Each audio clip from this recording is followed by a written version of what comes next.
নবদ্বীপে এসে আমরা গুপ্ত বৃন্দাবনে ভিজিট করেছিলাম। ভীষণই ভালো লেগেছে।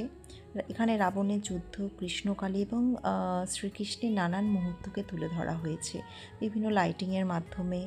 সুন্দরভাবে কাঁচের ভিতরে বিভিন্ন মূর্তি দিয়ে সাজিয়ে বিভিন্নভাবে তুলে ধরা হয়েছে, যেটা আর কি আমরা এত ভিড় দিয়ে মানে ভিড়ের মধ্যে লাইন দিয়ে ঢুকে আমরা অনেকক্ষণ লাইন দিয়ে দাঁড়িয়েছিলাম এখানে ঢুকবো বলে, অনেক ভিড় হচ্ছিল।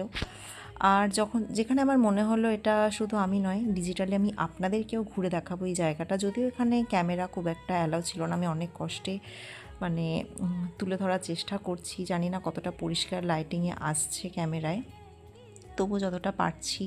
এখানে অনেকেই ভিডিও করছিলেন একটু নিজেদের কাছে রাখার জন্য, কেউ বা স্মৃতিকে নিজের কাছে ধরে রাখতে চাইছেন। যাই হোক, এখানে এসে আমার প্রত্যেকটা মানে আর কি ভিউ দেখে ভীষণ ভালো লাগছিল। কীভাবে রাত্রে শ্রীকৃষ্ণকে বাঁচিয়ে নিয়ে গেছিলেন। এছাড়া বিভিন্ন রকম এই যে পিতামহ ভীষ্ম, তিনি প্রাণত্যাগ করেননি আর কি, যার ইচ্ছামিত্র আর কি, যার বর ছিলেন, তিনি যুদ্ধক্ষেত্রে আর কি পাণ্ডবদের বিজয় দেখে তারপরেই তার মৃত্যু তিনি নিয়েছিলেন। এছাড়া বিভিন্ন কাহিনী এখানে তুলে ধরা হয়েছে।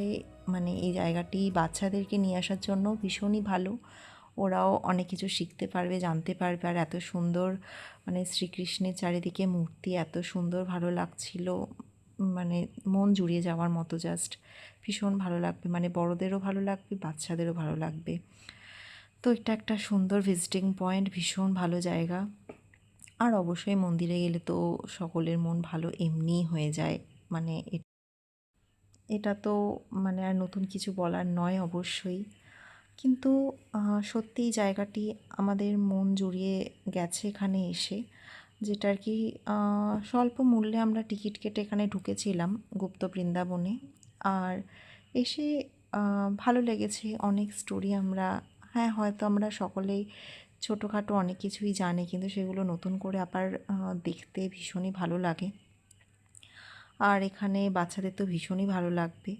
এছাড়া এখানে অনেক কিছুই ছিল যেগুলো আর কি বিভিন্ন মুহূর্তকে তুলে ধরা হয়েছে, যেগুলো দেখে সকলের সত্যিই ভালো লাগবে।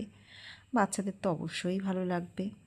আপনারা নবদ্বীপে গেলে এই গুপ্ত বৃন্দাবনে অবশ্যই ভিজিট করবেন। এখানে এছাড়াও পাশে একটি মন্দির আছে, সেখানেও যাওয়া যায়, পুজো দেওয়া যায়, সব কিছুই পসিবল এখানে। এছাড়াও অনেক মন্দির আছে নবদ্বীপে, নেমে অবশ্যই ঘুরে দেখবেন, তবে পাণ্ডাদের থেকে সাবধান।